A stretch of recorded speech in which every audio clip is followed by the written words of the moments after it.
Tarot tells the tale of the Fool's Journey. A tarot deck has 22 major arcana cards, and each card represents a stage in the journey through life, which we all experience. This is referred to as the Fool's Journey. We begin with the Fool card, card 0, a card of beginnings, and on setting out, the Fool immediately encounters the Magician, card 1, and the High Priestess, card 2. These are the great balancing forces that make up the perceived world. The Magician represents the positive side, and the High Priestess, the negative. These terms don't imply good and bad, as these are human distinctions that don't apply to tarot. The Magician and the High Priestess are absolutely equal in value and importance. Each is necessary for balance. As the Fool grows, he becomes more aware of his surroundings. And as most babies, he first recognizes his mother and comes to know Mother Earth. The Empress, card 3, represents the world of nature and sensation. It's natural to delight in the abundant goodness of Mother Earth, who surrounds us and nurtures us with her support. The next person that the Fool encounters is the Father, in the figure of the Emperor, card 4. He is representative of structure and authority. These restrictions can be frustrating, but through the patient direction of the Father, the Fool begins to understand their purpose. Eventually, the Fool ventures out of his home and into the wider world. He's exposed to the beliefs and traditions of his culture, and he begins his formal education. The Hierophant, card 5, represents the organized belief systems that begin to surround and inform the growing child. He learns to identify with a group and discovers a sense of belonging. As the Fool ventures on, he faces two new challenges. First, he experiences the powerful urge for sexual union with another person. You see, before he was mainly self-centered, but now he feels the balancing tendency that's pictured in the Lover's card, which is card 6. He yearns for relationship, but the Fool also needs to decide upon his own beliefs. At some point, he must determine his own values if he's to be true to himself. And by the time that the Fool becomes an adult, he has a strong identity and a certain mastery over himself. Through discipline and willpower, he's developed an inner control, which allows him to triumph over his environment. The Chariot, card 7, represents the ego. That is the Fool's crowning achievement so far. We see a proud, commanding figure riding victoriously through his world. He's in visible control of himself and all that he surveys. For the moment, he feels a certain self-satisfaction, and all he wishes for is his assertive success. This is the assured confidence of youth. Over time, though, life presents challenges, and some of those cause suffering and disillusionment. He has many opportunities now to draw on the quality of strength, which is card 8. He's pressed to develop his courage and find the heart to keep going despite setbacks. He also discovers that quiet attributes of patience and tolerance have strength. He realizes the willful command of the chariot must be tempered by kindness and the power of a loving approach.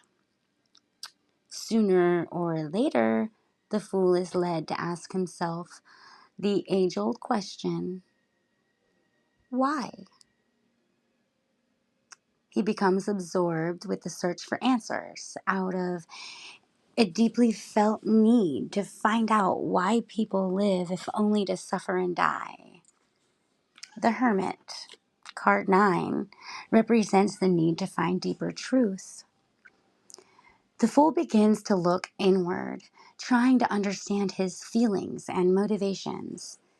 He seeks moments of solitude, away from the frantic activity of society. He may seek a teacher or a guide at times who can give him advice and direction. And after much soul searching, the fool begins to see how everything connects. He has a clear vision of the world's wondrous design, its intricate patterns and cycles. The Wheel of Fortune, card 10, is a symbol of the mysterious universe whose parts work together in harmony, with a glimpse of the beauty and order of the universe, if only briefly. He finds some of the answers he's seeking. Sometimes, though, his experiences seem to be a work of fate, a chance encounter or a miraculous occurrence begins the process of change. This fool may recognize his destiny in the sequence of events that led him to this turning point. Having been solitary, he feels ready for movement and action again. His perspective is wider now, and he sees himself within the grander scheme of the universal plan. His sense of purpose has been restored, and the fool must now decide what this means to him personally. So he looks back over his life to trace the cause and effect relationships and experiences that have brought him to this point, and he takes responsibility for his past actions so he can make amends and ensure a better course for the future. The demands of justice. Card 11 must be served so that he can wipe the slate clean. This is a time of important decisions for the fool. The fool pushes on, and sooner or later he encounters his personal cross, an experience that seems too difficult to endure. This overwhelming challenge humbles him until he has no choice but to give up and let go. At first, he feels defeated and lost, but he finds that when he relinquishes his struggle for control, everything begins to work as it should. By becoming open and vulnerable, he discovers the support of his inner self. He learns to surrender to his experiences rather than fight them. With this, he feels a surprising joy and begins to flow with life. He feels suspended in a timeless moment, free of urgency and pressure. His world has seemingly been turned upside down. The fool is the hanged man, card 12, apparently martyred, but actually at peace. He now begins to eliminate old habits and tired approaches. He goes through endings as he puts the outgrown aspects of his life behind him. The process may seem like dying because it is the death, card 13, of his familiar self to allow for the growth of a new one. At times, this change can seem crushing, but eventually he rises up to discover that death is not a permanent state, but simply a transition to a new and more fulfilling way of life. Since embracing the hermit, the fool has swung on a pendulum of emotions, but now he realizes the balancing stability of temperance. Card 14. He discovers true poise and equilibrium. By experiencing the extremes that he has, he's come to appreciate moderation. The fool has now combined all aspects of himself into a centered whole that glows with health and well being. The fool has come a long way from that powerful but rigid ruler on the chariot card. He has his health, peace of mind, a graceful composure. What more could he need? On everyday terms, not much. But the fool is courageous and continues to pursue the deepest levels of his being, where he soon comes face to face with the devil. Card 15. Now, the devil is not an evil, sinister figure residing outside of us, as one might initially assume, but the knot of ignorance and hopelessness lodged within each of us at some level. The seductive attractions of the material bind us so compellingly that we often don't even realize our slavery to them. The couple that you see on this card are chained, yet they could so easily free themselves, but they don't even apprehend their bondage. They look just like the lovers on the lover card, but they're unaware that their love is circumscribed within a narrow range. It's restricted. The price of this ignorance is an inner core of despair. How can the fool free himself from the devil? The fool may only find release from sudden change, which is represented by the tower. Card 16. The tower is the ego fortress each of us has built around this beautiful inner core. This fortress seems to protect, but really it's a prison. Sometimes only a monumental crisis can generate enough power to smash the walls of the tower. On the tower card, we see a lightning bolt striking the building, and it's ejected the occupants who seem to be tumbling to their deaths. The crown that we see on the card indicates that they were once proud rulers who are now humbled by a force much greater than they are.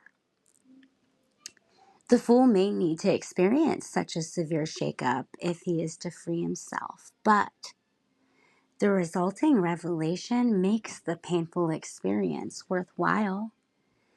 The dark despair is blasted away in an instant, and the light of truth is now free to shine down.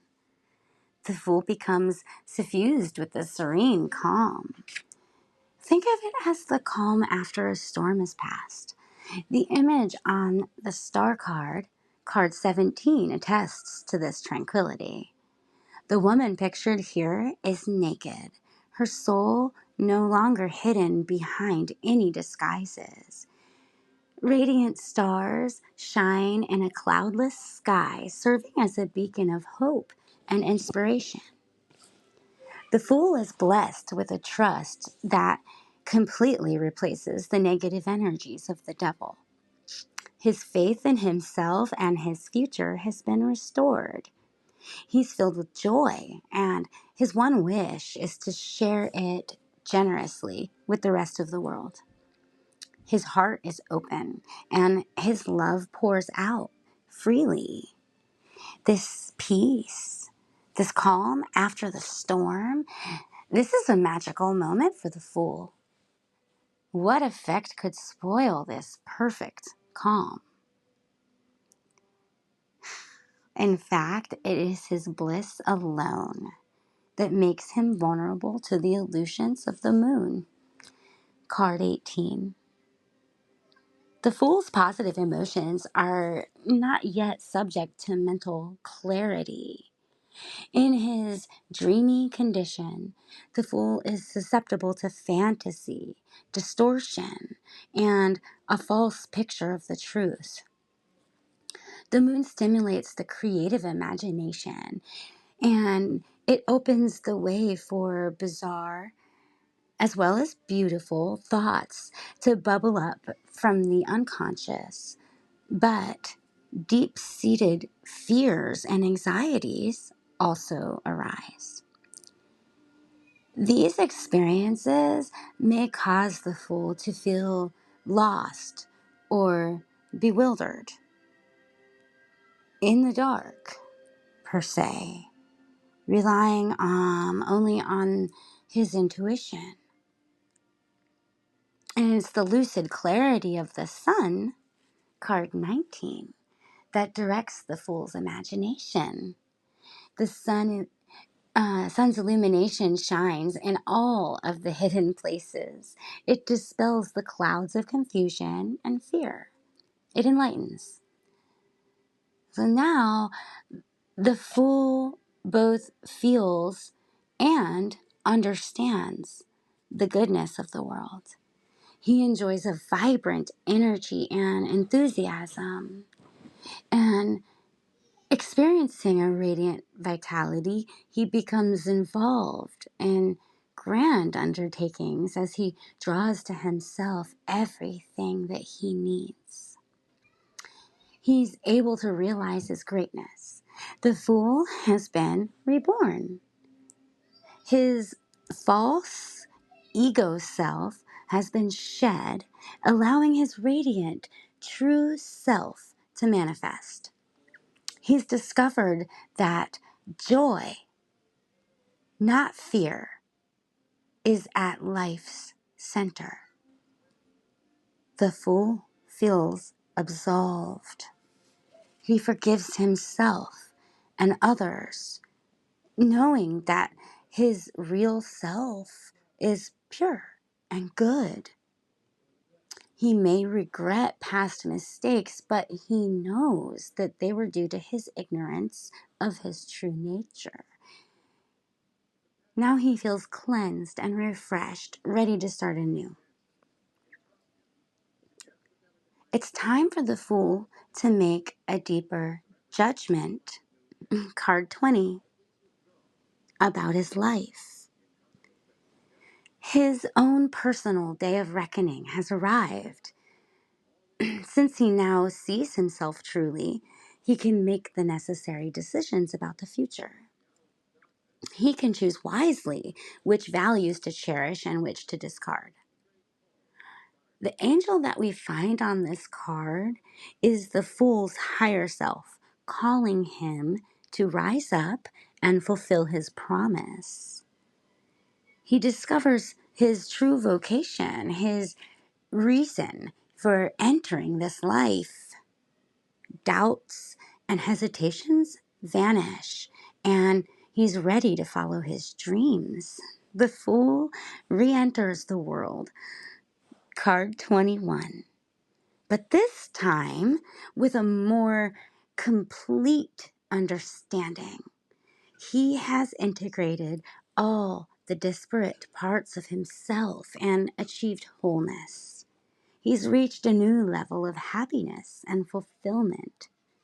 The fool experiences life now as full and meaningful. The future is filled with infinite promise and possibilities. In line with his personal calling, he becomes actively involved in the world. He renders service by sharing his unique gifts and talents, and he finds that he prospers at whatever he attempts. And because he acts from inner certainty, the whole world conspires to see that his efforts are rewarded. His accomplishments are many, so the fool's journey was not so foolish after all. Through perseverance and honesty, he reestablished the spontaneous courage that first impelled him on his search for self. But now he is fully aware of his place in this world.